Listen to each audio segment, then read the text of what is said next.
قلبي النهارده ابني رايح المدرسه وانا بجهز اللانش بوكس. يلا لا ما تقوليش، لا ما بعت مع الولد كاسترد. انا كنت بروح بسندوتشات جبنه بيضه. يا اصحابي، عملت له بقى طبق الجبنه القديمه اللي متغرق زيت. الله يا ماما، انا بحب الجبنه القديمه قوي. ثانيه واحده، انت بعت مع الواد ايه؟ جبنه قديمه؟ وانا اللي افتكرت ان طفولتي بائسه. هو نفسه موعه. انا يا حبيبي، وطبعا حطيت لك البصل عشان انت بتحب تاكل البصل مع المش. هي تسلم ايدك يا ماما. حبيبي، وحطيت لك نص ليمونه كمان. وايه؟ مش عارف، من ساعه توقيت الصيف وفي حاجات غريبه انت حاطه له بصله ونص ليمونه؟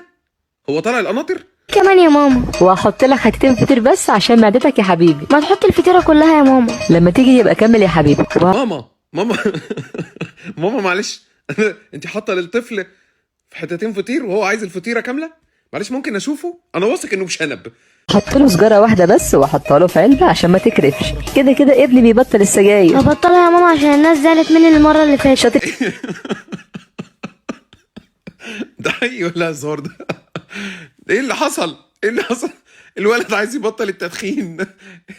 انت ليه مش حاطه له ازازه بيره؟ ما هو وبعدين ايه نوع السجاير؟ تارجت الهدف؟ ما شاء الله.